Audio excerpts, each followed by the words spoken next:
মিরপুরের আকাশে আজ রেকর্ডের হাতছানি। একদিকে টেস্ট স্পেশালিস্ট মুমিনুল হক, অন্যদিকে ক্লাসিক লিটন দাস। বাংলাদেশের ক্রিকেটে আজ এক নতুন ইতিহাস লেখার দিন। দীর্ঘ প্রতীক্ষার অবসান। তামিম ইকবাল ও মুশফিকুর রহিমের পর তৃতীয় বাংলাদেশি হিসেবে টেস্ট ক্রিকেটে ৫,০০০ রানের অভিজাত ক্লাবে প্রবেশ করলেন পকেট ডায়নামো মুমিনুল হক।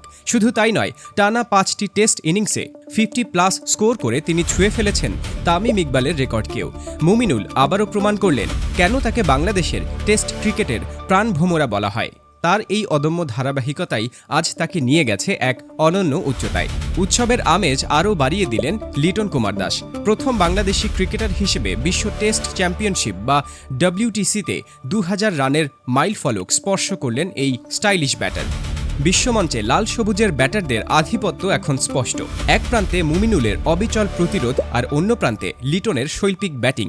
এই দুই স্তরের ওপর ভর করেই মিরপুর টেস্টে পাকিস্তানের বিপক্ষে জয়ের স্বপ্ন বুনছে বাংলাদেশ।